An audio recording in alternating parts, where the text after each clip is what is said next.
क्या आपको पता है कि राजस्थान की सियासत के उस महासागर की गहराई कितनी है, जहां से पूरे प्रदेश की किस्मत लिखी जाती है?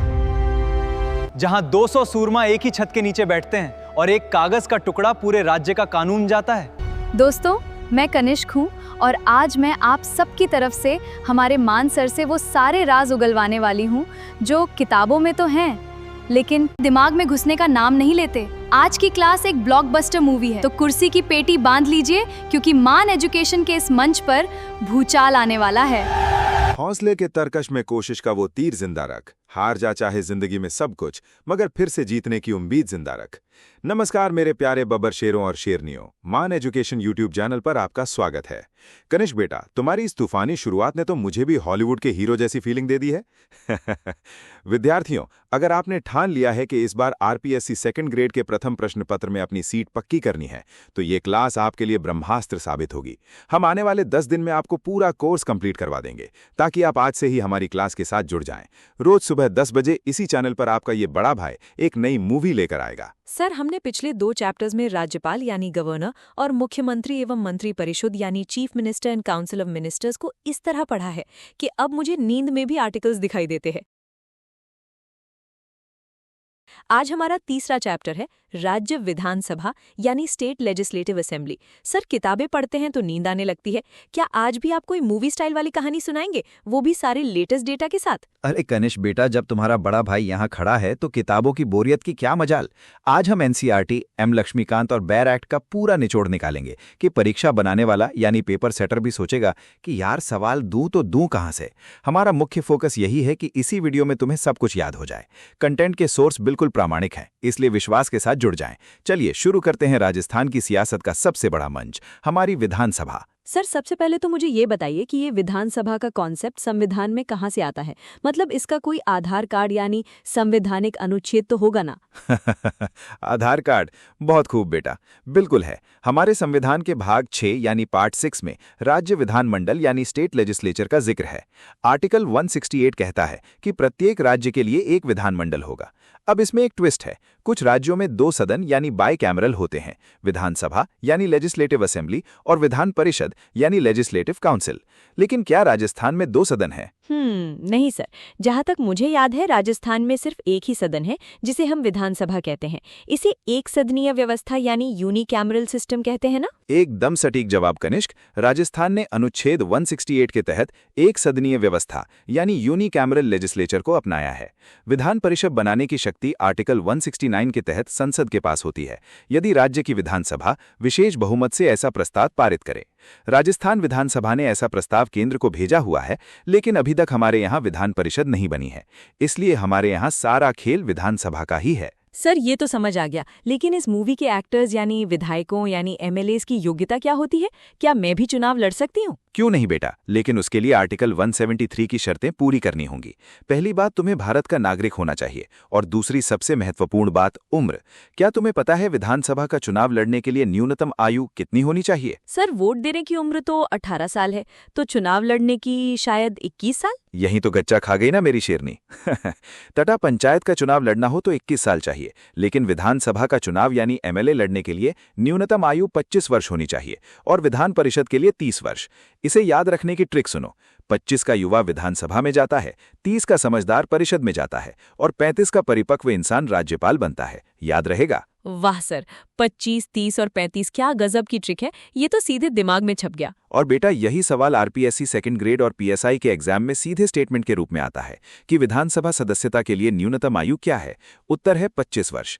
इसके अलावा जनप्रतिनिधित्व अधिनियम 1951 यानी रिप्रेजेंटेशन ऑफ पीपल्स एक्ट 1951 के तहत भी कुछ शर्तें होती हैं, जैसे उम्मीदवार को संबंधित राज्य के किसी निर्वाचन क्षेत्र का मतदाता होना चाहिए। सर, एक बात मुझे हमेशा परेशान करती है, आज हमारी विधानसभा में 200 कुर्सियां हैं यानी सीटें हैं। क्या 1952 में जब पहली बार चुनाव हुए थे तब भी 200 ही विधायक थे, या राजस्थान की जनसंख्या के साथ ये कुर्सियां भी बढ़ती गईं? ये सवाल आरपीएससी के पेपर सेटर का सबसे पसंदीदा सवाल है बेटा। इतिहास की इस टाइम मशीन में बैठो और चलो मेरे साथ 1952 में, जब पहली बार वयस्क मताधिकार यानी अडल्ट फ्रेंचाइज के आधार पर चुनाव हुए, तब राजस्थान में 22 रियासतों यानी प्रिंसली स्टेट्स का विलय हो रहा था। उस समय परिसीमा परिसीमन आयोग यानी डीलिमिटेशन कमीशन ने राजस्थान विधानसभा के लिए केवल 160 सीटें निर्धारित की थीं। ध्यान रखना, 1952 में संख्या 160 थी। सिर्फ 160? तो फिर ये 200 कैसे हुए सर? क्या बीच में कोई जादू हुआ? जादू नहीं बेटा, पुनर्गठन यानी रीऑर्गेनाइजेशन हुआ। 1 नवंबर 1956 को जब अजमेर मेरवाड़ा, जो कि एक अलग सी श्रेणी का राज्य था, का राजस्थान में विलय हुआ, तो अजमेर की धारा सभा, जिसके 30 सदस्य थे और जिसके एकमात्र मुख्यमंत्री हरिभाऊ उपाध्याय थे, को राजस्थान विधानसभा में मिला दिया गया। अब 160 + 30 = 190। तो 1957 के दूसरे विधानसभा चुनाव में सीटें 190 हो गईं। ओह, गणित तो बहुत सीधा है सर। 160 और 30 मिलकर 190 हो गए, लेकिन अभी भी 10 सीटें कम हैं। यही तो कहानी का रोमांच है। 1967 यानी चौथे विधानसभा में फिर से परिसीमन यानी डीलिमिटेशन हुआ और सीटों की संख्या 184 कर दी गई। और अंततः 1977 में यानी छठी विधानसभा के दौरान जब परिसीमन हुआ तो सीटों की संख्या बढ़ाकर 200 कर दी गई। और तुम्हें जानकर हैरानी होगी कि 84वें संविधान संशोधन अधिनियम 2001 के अनुसार ये संख्या वर्ष 2026 तक 200 ही रहेगी। सर, ये तो एक शानदार टाइमलाइन बन गई। 1952 में 160, 1957 में 190, 1967 में 184 और 1977 में 200। सर, क्या एग्जाम में ये सीधा पूछा जाता है? बिल्कुल। आरपीएससी डेप्यूटी जेनर ईओआरओ 2023 और सेकेंड ग्रेड के एग्जाम्स में ये हूबहू पूछा गया है कि 1952 में राजस्थान विधानसभा की सदस्य संख्या कितनी थी। उत्तर है 160। चलो इसे तुम्हारे लिए एक शानदार टेबल में पिरो देते हैं ताकि अंग्रेजी और हिंदी दोनों माध्यम के बच्चों को स्क्रीनशॉट लेने में आसानी हो। क्या आज हम राजस्थान विधानसभा की सीटों के ऐतिहासिक सफर पर चर्चा कर सकते हैं? सर, सबसे पहले तो यही जानना है कि जब हमारे राजस्थान में लोकतंत्र की नींव रखी गई तब विधानसभा की शुरुआत कैसे हुई? मेरा मतलब है 1952 के पहले चुनावों में स्थिति क्या थी? बहुत सटीक सवाल। जब 1952 में प्रथम विधानसभा के चुनाव हुए तब राजस्थान में कुल 160 सीटें थीं। इन सीटों का निर्धारण परिसीमन आयोग यानी डीलिमिटेशन कमीशन द्वारा किया गया था। ये राजस्थान के लिए एक नई शुरुआत थी। वाह, यानी शुरुआत 160 सीटों से हुई। लेकिन सर, मैंने पढ़ा है कि ये संख्या जल्द ही बढ़ गई थी। ऐसा क्यों और कब हुआ? बिल्कुल सही पढ़ा है तुमने। ये बदलाव आया 1957 की द्वितीय विधानसभा में। तब सीटों की संख्या 160 से बढ़कर सीधे 190 हो गई थी। इसका मुख्य कारण था 1 नवंबर 1956 को अजमेर का राजस्थान में विलय। अजमेर की अपनी अलग विधानसभा थी जिसमें 30 सीटें थीं। जब अजमेर राजस्थान का हिस्सा बना तो वो 30 सीटें भी हमारी विधानसभा में जुड़ गई। अच्छा, तो अजमेर के विलय से 30 सीटों का इजाफा हुआ। लेकिन सर, क्या इसके बाद भी सीटों की संख्या में कोई उतार चढ़ाव आया? हाँ कनिष्क, एक दिलचस्प बदलाव और आया। 1967 की चतुर्थ विधानसभा के दौरान सीटों की संख्या 190 से घटकर 184 रह गई। ये बदलाव राज्य पुनर्गठन आयोग की सिफारिशों के बाद हुए नए परिसीमन के कारण हुआ था। घटकर 184, ये तो बहुत ही कम लोगों को पता होगा। लेकिन सर, आज तो हम अक्सर सुनते हैं कि राजस्थान में 200 विधायक चुने जाते हैं। तो ये जादुई आंकड़ा 200 तक कब पहुंचा? ये आंकड़ा पहुंचा 1977 की षष्ठम विधानसभा में। नवीनतम परिसीमन के बाद सीटों की संख्या 184 से बढ़ाकर 200 कर दी गई। और तुम्हें जानकर हैरानी होगी कि 1977 से लेकर आज तक यानी वर्तमान में भी यही संख्या चली आ रही है। संविधान के प्रावधानों के अनुसार ये संख्या वर्ष 2026 तक अपरिवर्तित रहेगी। मतलब 1952 में 160 से शुरू होकर 1957 में 190, फिर 1967 में 184 और आखिरकार 1977 में 200 सीटें, जो 2026 तक फिक्स है। सर, आपने इतने थोड़े समय में पूरे इतिहास को एक कहानी की तरह हमारे सामने रख दिया। मुझे पूरा यकीन है कि मेरे साथ साथ क्लास देख रहे लाखों छात्रों को अब ये डेटा कभी नहीं भूलेगा। यही तो एक शिक्षक की असली सफलता है कनिष्क, जब तथ्य कहानी बन जाएं और विद्यार्थियों के जहन में हमेशा के लिए बस जाएं। सर, टेबल देखकर तो सब कुछ एकदम क्रिस्टल क्लियर हो गया। अब कोई रात को 2 बजे उठाकर भी पूछेगा तो मैं 160, 190, 184 और 200 का पहाड़ा सुना दूंगी। यही तो चाहिए बेटा। अब एक और गंभीर बात, समाज के हर वर्ग को इस लोकतंत्र के मंदिर में जगह मिले, इसके लिए संविधान के आर्टिकल 332 के तहत अनुसूचित जाति एससी और अनुसूचित जनजाति एसटी के लिए सीटों का आरक्षण यानी रिजर्वेशन किया गया है। कनिष्क, क्या तुम्हें पता है कि 200 में से कितनी सीटें आरक्षित हैं? सर 200 में से कुछ सीटें रिजर्व्ड हैं, पर नंबर याद करने में बहुत कंफ्यूजन होता है। कोई धांसू सी ट्रिक बताइए ना। मानसर की क्लास में ट्रिक ना हो ऐसा कभी हो सकता है? मेरी शेरनी, ध्यान से सुनो। कुल 200 सीटें हैं। इसमें से अनुसूचित जाति एससी के लिए 34 सीटें और अनुसूचित जनजाति एसटी के लिए 25 सीटें आरक्षित हैं। कुल आरक्षित सीटें हुई 59। ट्रिक ये है कि एससी के 34 लोग एसटी के 25 लोगों के साथ मिलकर विधानसभा की 200 कुर्सियों पर बैठते हैं। बस ये नंबर 34 और 25 याद रखना। सर 34 एससी और 25 एसटी याद हो गया, लेकिन क्या ये प्रश्न सच में परीक्षा में आता है? अरे बेटा, आरपीएससी वीडियो, पटवार और आरएएस प्री में ये प्रश्न अनगिनत बार आया है कि राजस्थान विधानसभा में अनुसूचित जनजाति एसटी के लिए कितनी सीटें आरक्षित हैं, और बच्चे 34 और 25 में कंफ्यूज होकर गलत कर देते हैं। तुम्हें याद रखना है एसटी, टी फॉर 25 और SC, C for 34। Sir T for 25 और सी फॉर 34, ये तो कतई जहर ट्रिक है। स्टूडेंट्स, आप भी कमेंट में लिखो टी फॉर 25। कनिष्क, अब जो कहानी मैं तुम्हें सुनाने जा रहा हूं वो राजस्थान की राजनीति का सबसे भावुक और प्रेरणादायक अध्याय है। 1952 में जब पहली विधानसभा, जिसे हम फर्स्ट असेंबली बनी, तो उसके चुनाव में एक अद्भुत रिकॉर्ड बना। उस समय 17 सीटों पर उपचुनाव हुए थे, जो आज तक का एक रिकॉर्ड है। बाप रे, 17 उपचुनाव? ऐसा क्यों सर? क्योंकि कई दिग्गज नेता दो दो जगहों से चुनाव लड़ रहे थे। जैसे जयनारायण व्यास 2 सीटों से लड़े और दोनों से हार गए। वहीं टीकाराम पालेवाल 2 सीटों से लड़े और दोनों जीत है। इसी वजह से 3 मार्च 1952 को राजस्थान के पहले निर्वाचित मुख्यमंत्री, first elected chief minister, Tikaram Paliwal बने। क्या बात है। और सर उस समय स्पीकर कौन थे? पहले स्पीकर बने श्री नरोत्तम लाल जोशी, जो झुंझुनू से कांग्रेस के टिकट पर जीते थे। पहले उपाध्यक्ष थे लाल सिंह शक्तावत और विपक्ष के पहले नेता थे कुंवर जसवंत सिंह। सर इन सभी नामों में कोई महिला नहीं है। क्या 1952 में महिलाओं ने चुनाव नहीं लड़ा था? मैं एक लड़की हूँ, इसलिए मुझे अपनी महिला नेताओं के बारे में जानने की बहुत उत्सुकता है। बेटा, तुम्हारा ये प्रश्न मुझे बहुत गर्व महसूस करा रहा है। सुनो महिलाओं के संघर्ष की कहानी। 1952 के पहले आम चुनाव में 4 महिलाओं, चिरंजीबाई, वीरेंद्रबाई, शांताबाई और रानी देवी ने चुनाव लड़ा था, लेकिन दुर्भाग्य से चारों हार गईं। पहली विधानसभा का जब गठन हुआ तो उसमें एक भी महिला नहीं थी। ओह, ये तो सच में बहुत निराशाजनक रहा होगा। लेकिन कहानी यहां खत्म नहीं होती मेरे दोस्त। 1953 में बांसवाड़ा की सामान्य सीट पर उपचुनाव हुए। वहां से प्रजा सोशलिस्ट पार्टी की टिकट पर एक शेरनी ने चुनाव लड़ा और ऐतिहासिक जीत हासिल की। उनका नाम था श्रीमती यशोदा देवी। इस प्रकार यशोदा देवी राजस्थान विधानसभा की प्रथम महिला विधायक बनी। वाह, यशोदा देवी जी ने तो कमाल कर दिया। 1953 में, वो भी प्रजा सोशलिस्ट पार्टी से। ये सच में हम सब लड़कियों के लिए एक बहुत बड़ा मोटिवेशन है। बिल्कुल बेटा। और विद्यार्थियों, कान खोलकर सुन लो। ये प्रश्न आरपीएससी ने आरपीएससी सेकंड ग्रेड, पीएसआई और आरएएस 2020 से 2026 में न जाने कितनी बार पूछा है कि राजस्थान की पहली महिला विधायक कौन थीं और किस पार्टी से थीं। उत्तर है यशोदा देवी, प्रजा सोशलिस्ट पार्टी, 1953। बच्चे अक्सर पार्टी का नाम कांग्रेस कराते हैं और माइनस मार्किंग में चले जाते हैं। याद रखना, पार्टी पीएसपी थी। और इसी कड़ी में एक नाम और याद रखना। 1954 के उपचुनाव में श्रीमती कमला बेनीवाल जीती और मोहनलाल सुखाड़िया जी की कैबिनेट में वे राजस्थान की पहली महिला मंत्री बनी, वो भी मात्र 26 साल की उम्र में।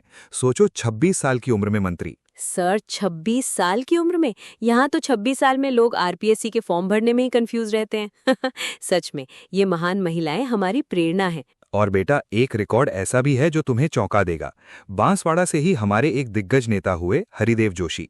ये वो इंसान थे जिन्होंने 1952 से लेकर अपनी मृत्यु तक लगातार 10 बार विधानसभा चुनाव जीता और ये लगातार 10 बार विधायक रहे और 3 बार राजस्थान के मुख्यमंत्री बने। हालांकि एक बार भी अपना 5 साल का कार्यकाल पूरा नहीं कर पाए। सर आपने पहले स्पीकर नरोत्तम लाल जोशी जी के बारे में बताया, लेकिन मैंने न्यूज़पेपर में अक्सर एक शब्द पढ़ा है, प्रोटेम स्पीकर। ये क्या भला है? क्या ये स्पीकर का कोई असिस्टेंट होता है? नहीं बेटा, असिस्टेंट नहीं होता। इसे ऐसे समझो, जब पुरानी विधानसभा का 5 साल का कार्यकाल पूरा हो जाता है और वो भंग हो जाती है, तो स्पीकर अपनी कुर्सी तुरंत नहीं छोड़ता।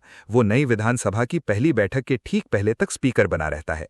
अब जब नए विधायक चुनकर विधानसभा में आते हैं, तो वे विधायक तब तक काम नहीं कर सकते जब तक वे शपथ ना ले लें। आर्टिकल 188। तो उन्हें शपथ कौन दिलाता है? राज्यपाल? हाँ, संविधान के अनुसार राज्यपाल या उनके द्वारा नियुक्त कोई व्यक्ति शपथ दिलाता है। इसलिए राज्यपाल सदन के सबसे वरिष्ठ नेता को कुछ दिनों के लिए अस्थायी अध्यक्ष नियुक्त कर देते हैं, जिसे प्रोटेम स्पीकर कहते हैं। इसका मुख्य काम होता है नए विधायकों को शपथ दिलाना और नए स्थायी स्पीकर का चुनाव करवाना। जैसे ही नया स्पीकर चुना जाता है, प्रोटेम स्पीकर का पद स्वतः समाप्त हो जाता है। तो सर, दिमाग की बत्ती जल गई, एकदम क्लियर। तो हमारे राजस्थान के पहले प्रोटेम स्पीकर कौन थे? राजस्थान विधानसभा के प्रथम प्रोटेम स्पीकर थे महाराव संग्राम सिंह। उन्हें 24 मार्च 1952 को नियुक्त किया गया था। और कनिष्क, ये सवाल राजस्थान CET 2023 के ग्रेजुएशन लेवल एग्जाम में सीधा पूछा गया था। उत्तर था महाराव संग्राम सिंह। बच्चों, कनिष्क की तरह आप भी यहाँ जो सीख रहे हैं वो परीक्षा के लिए सोना है। मैं जानता हूँ कि आप में से ज्यादातर बच्चे एक साधारण किसान या मध्यम वर्गीय परिवार से आते हैं। आपके माता पिता आपकी कोचिंग और किताबों के लिए अपनी जरूरतें मार देते हैं।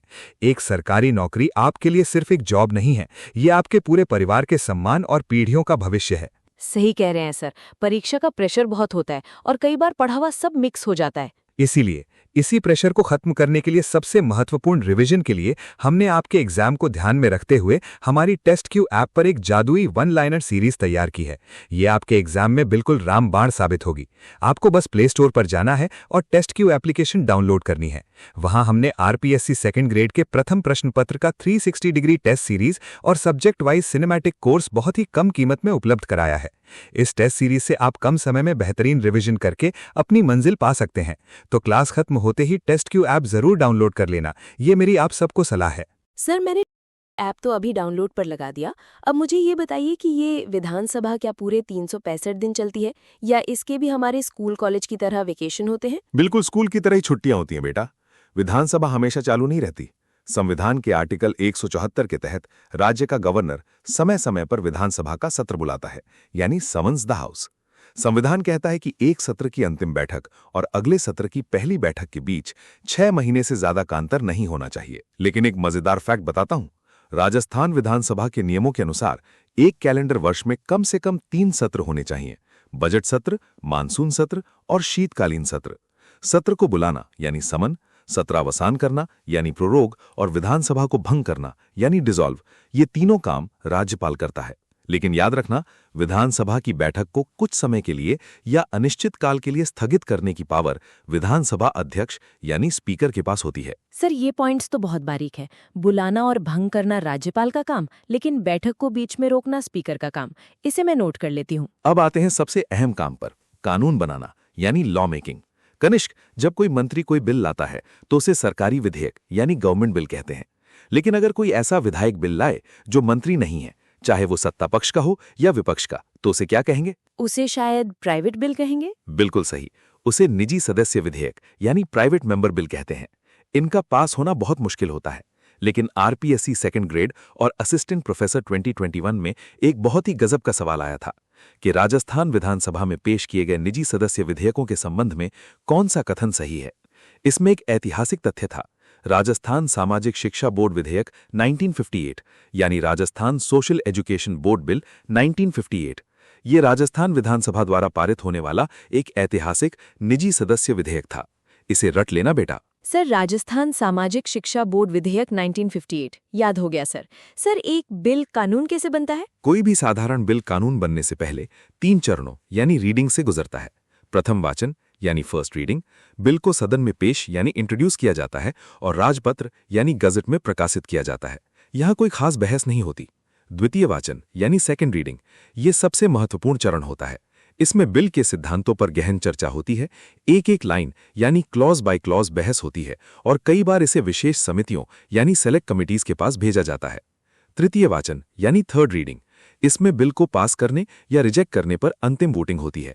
जब बिल पास हो जाता है तो वो राज्यपाल के पास अनुमति यानी असेंट के लिए जाता है। अनुच्छेद 200, राज्यपाल उसे स्वीकृति दे सकता है, रोक सकता है, पुनर्विचार के लिए लौटा सकता है या राष्ट्रपति के विचारार्थ आरक्षित यानी रिजर्व कर सकता है। सर, आपने अभी समितियों यानी कमिटीज का नाम लिया। अगर 200 विधायक एक साथ किसी बिल पर बहस करने लगे तो वो विधानसभा कम और मछली बाजार ज्यादा लगेगा।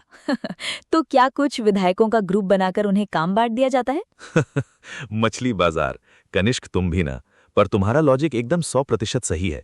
विधानसभा का काम बहुत व्यापक और जटिल होता है, इसलिए सदन का समय बचाने और बारीकी से जांच करने के लिए विधायी समितियां यानी लेजिस्लेटिव कमिटीज बनाई जाती हैं। विधानसभा की कार्यवाही को सुचारू रूप से चलाने के लिए राजस्थान विधानसभा प्रक्रिया और कार्य संचालन नियम यानी rules of procedure and conduct of business in Rajasthan legislative assembly बनाए गए हैं। कनिष्क, गेस करो ये नियम पहली बार कब बने होंगे? सर 1952 में चुनाव हुए थे तो शायद 1952 में ही बने होंगे। यहां तो मात खा गए बेटा। आरपीएससी असिस्टेंट प्रोफेसर 2021 के पेपर 3 में ये सवाल सीधा पूछा गया था। ये नियम पहली बार 1956 में बनाए गए थे और समय समय पर इनमें संशोधन होते रहे हैं। नवीनतम 14वां संस्करण 2014 में मुद्रित किया गया था। अब बात करते हैं समितियों की। विधायी समितियों को मुख्य रूप से 2 भागों में बांटा जाता है, स्थायी समितियां यानी स्टैंडिंग कमिटीज और तदर्थ समितियां यानी एडहॉक कमिटीज। वर्तमान में राजस्थान विधानसभा में कुल 22 स्थायी समितियां हैं और मेरे प्यारे विद्यार्थियों, कान खोलकर सुन लो, इन 22 में से 4 वित्तीय समितियां यानी फाइनेंशियल कमिटीज हैं। सर जल्दी से उन 4 वित्तीय समितियों के नाम लिखवा दीजिए। लिखो बेटा। लोक लेखा समिति यानी पब्लिक अकाउंट्स कमिटी पीएसी, ये सबसे महत्वपूर्ण है। ये सरकार के खर्चों और सीएजी यानी नियंत्रक एवं महालेखा परीक्षक की रिपोर्ट की जांच करती है। सार्वजनिक उपक्रम समिति यानी पब्लिक अंडरटेकिंग्स कमेटी, ये सरकारी कंपनियों के खातों की जांच करती है। प्राक्कलन समिति क यानी एस्टिमेट्स कमेटी ए, प्राक्कलन समिति ख यानी एस्टिमेट्स कमेटी बी। इन समितियों के सदस्यों का कार्यकाल सामान्यतः 1 वर्ष का होता है। और ध्यान रहे, आरपीएससी सेकंड ग्रेड 2023 में एक कथन कारण वाला प्रश्न आया था। 1. राजस्थान विधानसभा में 22 स्थायी समितियां हैं जिनमें से 4 वित्तीय हैं। 2. बाकी अन्य विषयों से संबंधित हैं। इसका उत्तर था दोनों कथन बिल्कुल सही हैं। सर इतिहास और नियम तो बहुत पढ़ लिए, अब बात करते हैं एकदम ताज़ा यानी लेटेस्ट डेटा की। 2023 में जो चुनाव हुए हैं, मुझे उनके बारे में सब कुछ जानना है, क्योंकि मुझे पता है पेपर सेटर यहीं से सबसे ज्यादा सवाल बनाएगा। शाबाश मेरी शेरनी, इसे कहते हैं एग्जाम ओरिएंटेड अप्रोच। 4 दिसंबर 2023 को हमारी 16वीं राजस्थान विधानसभा का गठन हुआ। अब जो डेटा मैं दे रहा हूं उसे अपने दिमाग की हार्ड ड्राइव में परमानेंट सेव कर लो। चलो एक ट्रिक से याद करते हैं। भजन गाओ, दिया जलाओ, प्रेम फैलाओ और जूली को बुलाओ। भजन से हमारे मुख्यमंत्री यानी चीफ मिनिस्टर और सदन के नेता हैं श्री भजन लाल शर्मा। दिया और प्रेम से हमारे 2 उप मुख्यमंत्री हैं, दिया कुमारी और प्रेमचंद बैरवा। जूली से विपक्ष के नेता हैं श्री टीकाराम जूली, जो कि इंडियन नेशनल कांग्रेस यानी आईएनसी से हैं। और इस पूरे सदन को कंट्रोल करने वाले देवों के देव यानी विधानसभा अध्यक्ष हैं श्री वासुदेव देवनानी, जो 21 दिसंबर 2023 से इस पद पर विराजमान हैं। सर ये तो सच में कॉमेडी मूवी का डायलॉग लग रहा है। भजन गाओ, दिया जलाओ, प्रेम फैलाओ और जूली को बुलाओ। ये ट्रिक तो मैं जिंदगी भर नहीं भूलूंगी। सर 16वीं विधानसभा में किस पार्टी को कितनी सीटें मिली, इसका भी कोई लेटेस्ट डेटा है? बिल्कुल है बेटा। देखो, 200 सीटों का गणित कुछ इस प्रकार है। भारतीय जनता पार्टी यानी बीजेपी 118 सीटें उपचुनावों सहित नवीनतम स्थिति के अनुसार। इंडियन नेशनल कांग्रेस यानी आईएनसी 67 सीटें। भारत आदिवासी पार्टी यानी बीएपी 4 सीटें। बहुजन समाजवादी पार्टी यानी बीएसपी 2 सीटें। राष्ट्रीय लोकदल यानी आरएलडी 1 सीट। निर्दलीय यानी इंडिपेंडेंट 8 सीटें। ये पार्टीवार प्रतिनिधित्व यानी पार्टी वाइज रिप्रेजेंटेशन है। एग्जाम में अगर पूछे कि 16वीं विधानसभा में सबसे बड़ा विपक्षी दल कौन सा है, तो उत्तर होगा आईएनसी यानी कांग्रेस। अब टेबल को अच्छे से समझ लो और याद कर लो, काम आएगी। सर सबसे पहले तो राज्य के मुखिया यानी मुख्यमंत्री के बारे में बताएं। वर्तमान में प्रदेश की कमान किसके हाथों में है? वर्तमान में राजस्थान के मुख्यमंत्री श्री भजन लाल शर्मा हैं, जो भारतीय जनता पार्टी यानी बीजेपी से आते हैं। और कनिष्क, एक खास बात और, शासन व्यवस्था को और सुचारू बनाने के लिए इस बार 2 उप मुख्यमंत्री भी नियुक्त किए गए हैं। क्या तुम उनके नाम जानती हो? जी सर, जहां तक मैंने खबरों में सुना है, उप मुख्यमंत्री पद की अहम जिम्मेदारी दिया कुमारी जी और प्रेमचंद बैरवा जी को सौंपी गई है। ये दोनों भी बीजेपी से ही है ना सर? शाबाश, तुमने बिल्कुल सही बताया। मुख्यमंत्री और दोनों उप मुख्यमंत्रियों के नाम आगामी परीक्षाओं के लिए बहुत महत्वपूर्ण हैं। धन्यवाद सर। अच्छा सर, जब विधानसभा सत्र चलता है तो इतनी बड़ी सभा का संचालन कौन करता है? वर्तमान में हमारे विधानसभा अध्यक्ष कौन है? विधानसभा की कार्यवाही को गरिमामयी और सुचारू रूप से चलाने की जिम्मेदारी अध्यक्ष की होती है। वर्तमान 16वीं विधानसभा के अध्यक्ष श्री वासुदेव देवनानी हैं, जो बीजेपी का ही प्रतिनिधित्व करते हैं। समझ गई सर, लेकिन लोकतंत्र में सत्ता पक्ष के साथ साथ विपक्ष की भी तो मजबूत भूमिका होती है। सरकार से सवाल पूछने के लिए नेता प्रतिपक्ष की जिम्मेदारी इस बार किसे मिली है? बहुत उम्दा सवाल। मजबूत विपक्ष के बिना लोकतंत्र की कल्पना भी नहीं की जा सकती। वर्तमान में नेता प्रतिपक्ष की ये अहम और चुनौतीपूर्ण जिम्मेदारी श्री टीकाराम जूली निभा रहे हैं, जो कि इंडियन नेशनल कांग्रेस यानी आईएनसी से हैं। वाह सर, आपने 16वीं विधानसभा के पूरे नेतृत्व का खाका हमारे दिमाग में एकदम स्पष्ट कर दिया। एक बार फिर से दोहरा देती हूँ। मुख्यमंत्री श्री भजनलाल शर्मा बीजेपी, उप मुख्यमंत्री दिया कुमारी जी और प्रेमचंद बैरवा जी बीजेपी, विधानसभा अध्यक्ष श्री वासुदेव देवनानी जी बीजेपी और नेता प्रतिपक्ष श्री टीकाराम जूली जी आईएनसी।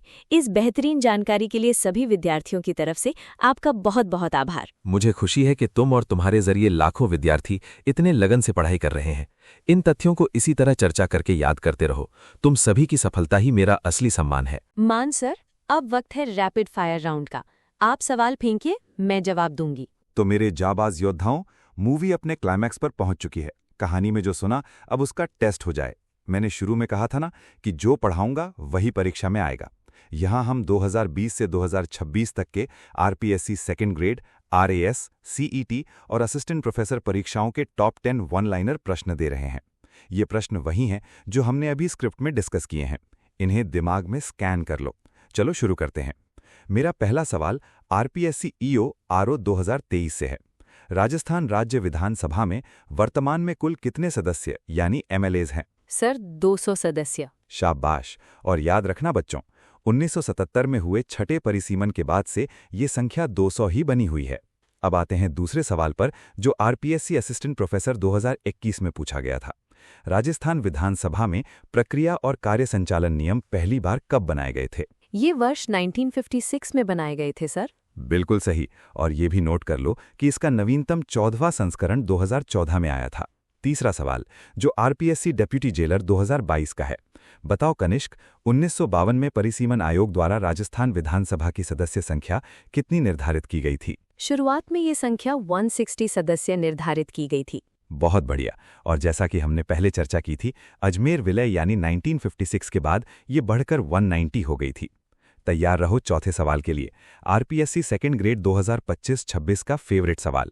राजस्थान विधानसभा में कुल कितनी स्थायी समितियां हैं और उनमें से वित्तीय कितनी हैं? सर, कुल 22 स्थायी समितियां हैं, जिनमें से 4 वित्तीय समितियां हैं। एक्सीलेंट। और वो 4 वित्तीय समितियां कौन सी हैं? प्राक्कलन क, प्राक्कलन ख, लोक लेखा समिति और सार्वजनिक उपक्रम समिति। इसे रट लेना। पांचवा सवाल, राजस्थान सीईटी ग्रेजुएट 2023 से। राजस्थान विधानसभा के प्रथम प्रोटेम स्पीकर यानी प्रोटेम स्पीकर कौन थे? ये थे महाराव संग्राम सिंह जी। एकदम सटीक। और प्रोटेम स्पीकर का मुख्य काम क्या होता है? ये नए सदस्यों को शपथ दिलाते हैं। अब एक ट्रिकी सवाल, छठा सवाल, आरपीएससी आरएएस सीईटी प्री से। राजस्थान विधानसभा का सत्र आहूत यानी समन और सत्रावसान यानी प्रोरोग करने का अधिकार किसे है?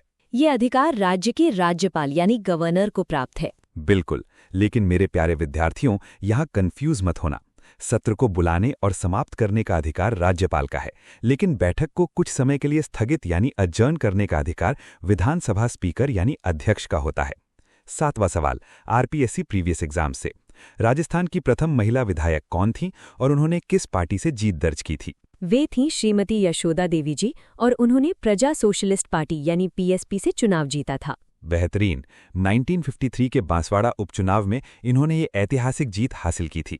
अब मेरा फेवरेट 8वां सवाल, आरपीएससी वीडियो पटवार से। राजस्थान विधानसभा की 200 सीटों में से अनुसूचित जनजाति यानी एसटी के लिए कितनी सीटें आरक्षित हैं? सर, आपकी ट्रिक से तो ये कभी नहीं भूल सकते। एसटी के लिए 25 सीटें आरक्षित हैं। बिल्कुल। मेरी ट्रिक याद है ना?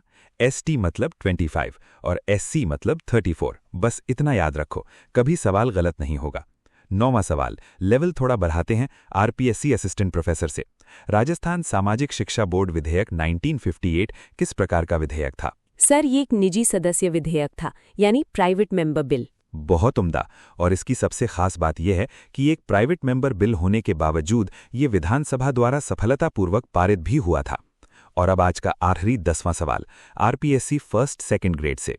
16वीं राजस्थान विधानसभा 2023 के वर्तमान अध्यक्ष यानी स्पीकर कौन हैं? वर्तमान अध्यक्ष श्री वासुदेव देवनानी जी हैं। बिल्कुल सही। और इसे कैसे याद रखना है?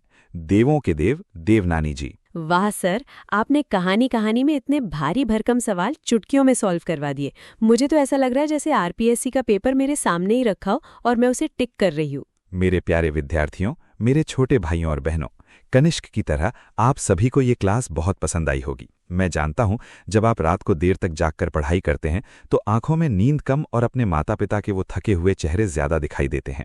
एक साधारण परिवार में जन्म लेना हमारी किस्मत हो सकती है, लेकिन एक साधारण जिंदगी जीना हमारी मजबूरी नहीं है। एक सरकारी नौकरी आपके लिए सिर्फ एक रोजगार नहीं है, बल्कि उस पिता के स्वाभिमान का ताज है जिसने आपके लिए अपने फटे जूते नहीं बदले। सर, आपकी बातें सीधे दिल पर लगती हैं। आपने एक बड़े भाई की तरह ना सिर्फ हमें पढ़ाया, बल्कि ये विश्वास भी दिला दिया कि हम ये कर सकते हैं। और तुम बिल्कुल कर सकते हो। और तुम्हें तुम्हारी मंजिल तक पहुंचाने के लिए, तुम्हारी इस यात्रा को 100% सुनिश्चित करने के लिए हमने एक ऐसी दुनिया तैयार की है जहां असफलता का कोई चांस ही नहीं है।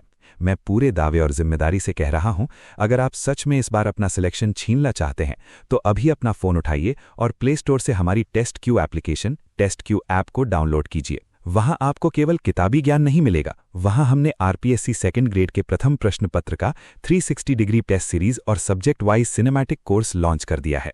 सोचिए, जैसी मूवी आज आपने देखी वैसी ही मूवी स्टाइल में सारे विषय। इसके अलावा हमारे अन्य सभी विषयों के एनसीईआरटी, आरबीएसई और मूल किताबों पर आधारित कोर्सेज बहुत ही कम समय में और कम कीमत में लाजवाब तरीके से उपलब्ध हैं। और सबसे बड़ी खुशखबरी, राजस्थान जीके और इंडिया जीके का संपूर्ण सिनेमैटिक बैच शुरू हो गया है। इसे आज ही ज्वाइन करें और अपनी तैयारी को एक नए अंदाज से बिल्कुल सटीक तरीके से करें। ये टेस्ट क्यू ऐप आपके फोन में सिर्फ एक ऐप नहीं है, ये आपकी सफलता का ब्रह्मास्त्र है। जिन बच्चों ने इसे ज्वाइन किया है वो आज कॉन्फिडेंस के 7वें आसमान पर हैं। तो सोच क्या रहे हो, अभी जाओ और टेस्ट क्यू ऐप डाउनलोड करो। सर, मैं तो अभी के अभी इसे अपने सभी दोस्तों को शेयर कर रही हूँ। मुझे पूरा भरोसा है कि जो भी विद्यार्थी आज की क्लास देख रहा है वो टेस्ट क्यू ऐप जरूर डाउनलोड करेगा। धन्यवाद कनिष्क, और धन्यवाद मेरे सभी प्यारे विद्यार्थियों। याद रखना, सफलता कोई रातों रात मिलने वाला चमत्कार नहीं है, ये तुम्हारे हर दिन के पसीने की गवाही है।